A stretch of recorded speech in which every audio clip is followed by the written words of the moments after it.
Before getting into today's stories, I'd like to talk about today's sponsor, Fume.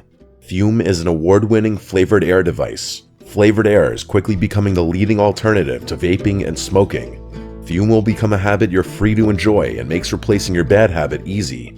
It fills the void in a natural, guilt-free way, and you won't feel left out as your friends are reaching for their bad habits. Fume isn't like vaping. It draws flavor to your mouth without the vapor and contains no nicotine, so it's not addictive. All flavors are non-toxic. My favorite part is it requires no batteries, so you never need to charge it. Plus, the piece looks really cool and is fun to hold and fidget with, which in of itself can help calm anxiety. Fume has served over 300,000 customers, and you could be the next success story. For a limited time, use my code NIGHTMARE to get your free topper. It's the perfect accessory to your Fume device. Slip it onto the mouthpiece for a softer, warmer feel. It's chewable for those who love to fidget, and it's reusable. Head to tryfume.com, that's tryfum.com, and use code NIGHTMARE or scan the QR code on screen to get your free Fume topper when you order your journey pack today.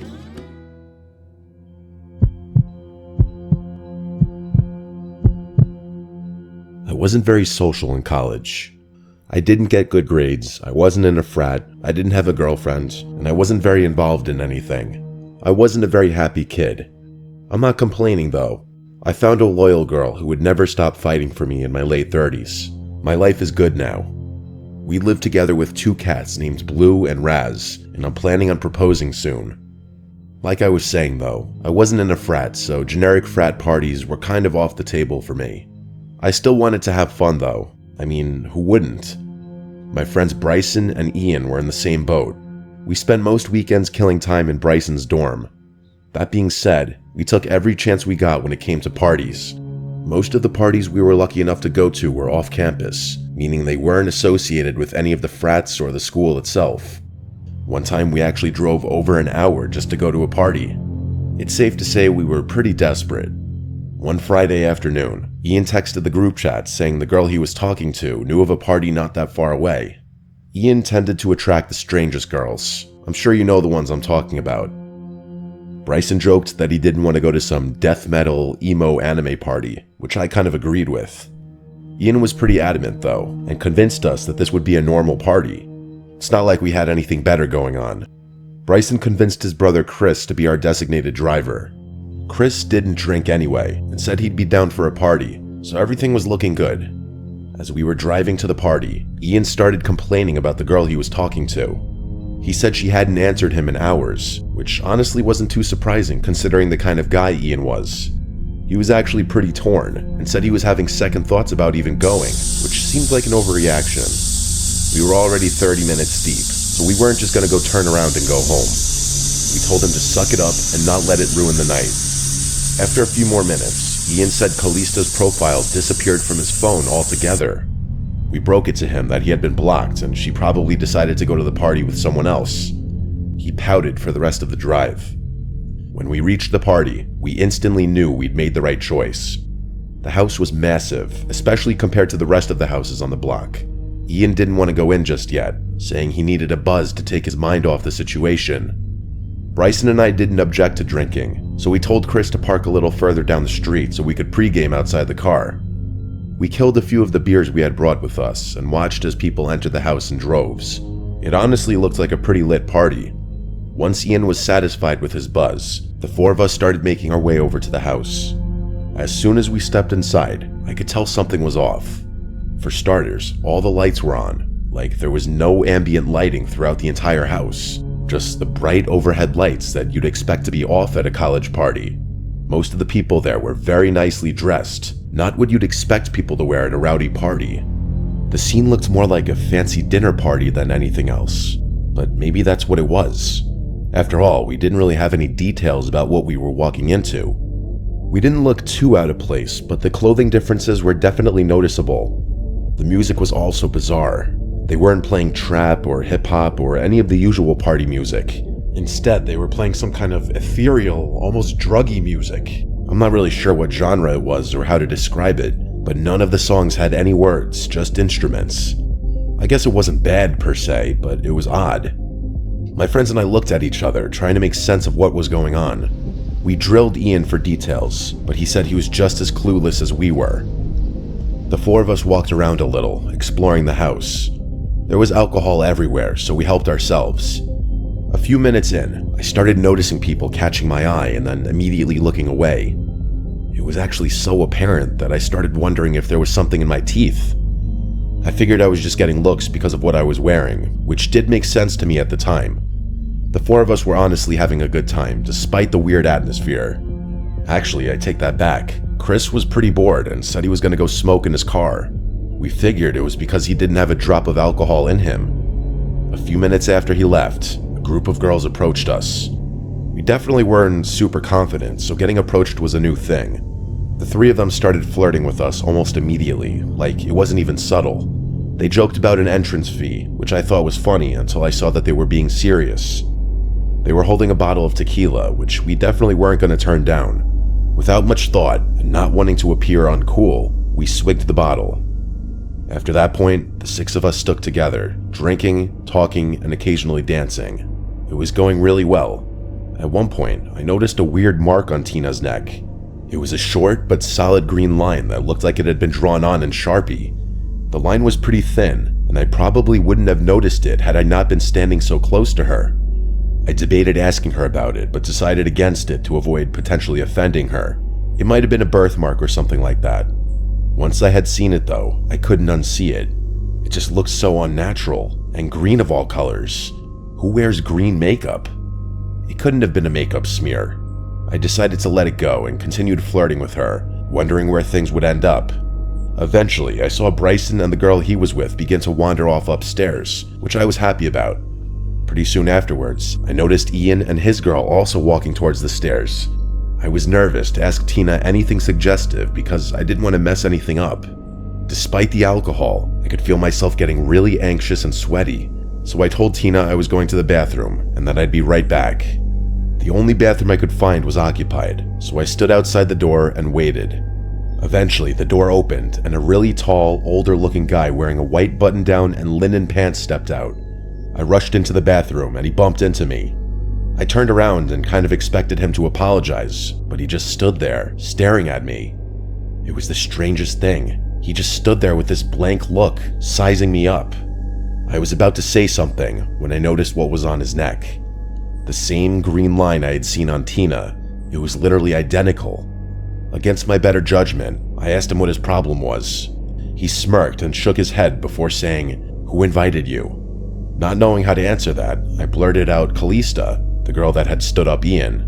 He chuckled and looked up, like he knew who I was talking about. He looked back at me, his smile completely gone now. In a low voice, he repeated her name before gesturing around the party. "Do you see Callista here?" I didn't know how to respond to that, so I just slammed the door in his face, wondering what the hell had just happened. I couldn't get over what he said or that green mark on his neck. Part of me regretted not asking him more questions about what the hell was going on. I left the bathroom, looking for him. I walked past more people that eyed me up like I didn't belong. I didn't care though. I was gonna find my friends and drag them out of here. While wandering around the party, I couldn't stop thinking about that green mark.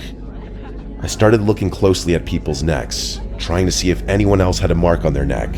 And to my horror, I actually saw two more people with the green lines on their necks. They were all the same color, same length, same thickness, same everything. It was freaky. I kept looking for that guy, all the while analyzing people's necks. Most people weren't marked up, but I kept catching glimpses of green lines on various people's necks. I was starting to freak out, so I made my way to the stairs, looking for my friends. Thankfully, as I was walking up the stairs, Bryson and Ian were walking down. I urged the two of them to follow me, and I brought them to an empty hallway so we could talk. I briefly told them about my theory and said we had to leave immediately. They burst out laughing and told me I was just drunk. Bryson told me I was just jealous because they had hooked up and I didn't. I asked him where his girl had gone, and he told me she had instructed him to meet back upstairs in 20 minutes. Ian said his girl told him the same thing. There was no reasoning with these two. They were riding the high of a hookup. I told them to follow me and that I'd prove that people had strange marks on their necks, but they weren't budging. Just when I was about to give up, Ian turned to the side, and what I saw was actually horrifying. There was a thin line on his neck, only this one was red, not green. I practically screamed at him, which actually got them to listen to me. I then inspected Bryson's neck, and there was a red mark on his too. Ian told me to relax and that it was probably just a makeup stain, but Bryson started to believe me. I told them we were leaving, and Bryson and I turned to find the door. Ian still wouldn't leave, saying he wanted to meet back up with the girl. Just then, a random guy walked past us, eyeing each of us up separately. He didn't say anything, but paused long enough for us to notice the green line on his neck. That was it. Bryson and I rushed for the door with Ian close behind. It felt like everyone there was staring at us as we left, but no one moved to stop us. We ran to Chris's car and told him to drive. As we were leaving, both Ian and Bryson's phones started blowing up. Those girls were asking why we had left. How could they have even known that? They weren't even around to see us leave. My friends blocked the girls. Everyone I tell this story to has their own crazy theory about what happened that night. I really don't know what to think about it, but I don't think I want to know what might have happened had that guy not tipped me off.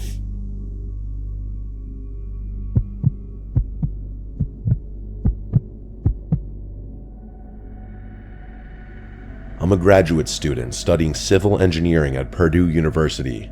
I actually started a few months ago. I was in a good place, all things considered. Classes were going well, I made a couple friends, and the apartment I found was decently priced. The landlord was pretty sketchy though. I had a car and lived pretty far away from campus, but I liked driving. The only downside, it was a sketchy part of town, but I didn't care much about that.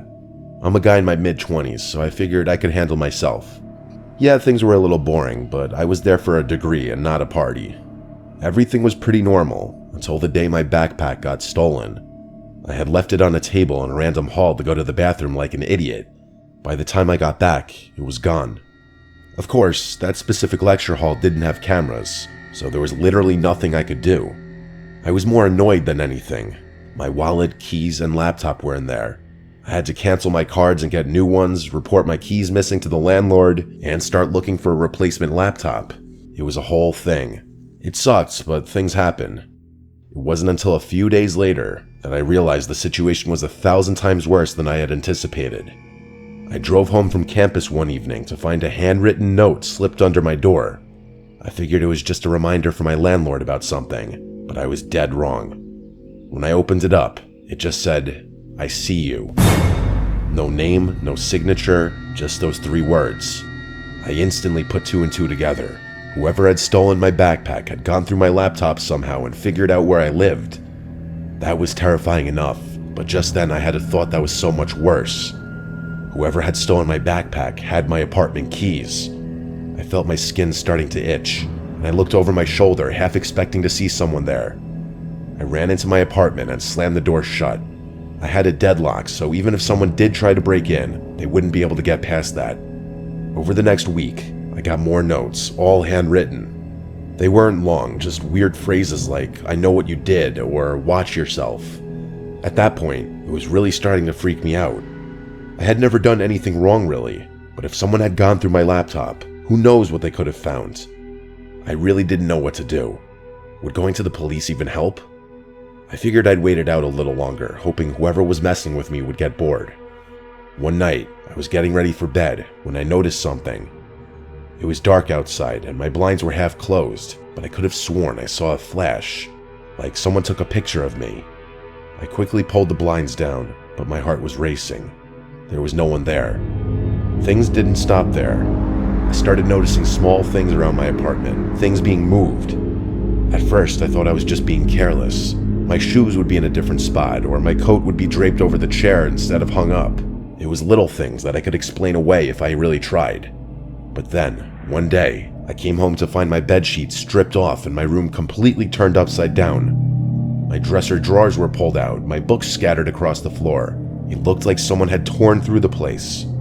I called the cops, of course, but they didn't do much. No forced entry, nothing stolen, so there was not much they could do apparently. I asked my landlord to change the locks, but he said it would take at least 2 days to get someone out. I begged him to make it happen sooner, but he shrugged it off, saying it wasn't an emergency. I felt betrayed. How in the world could this guy not think that this was an emergency?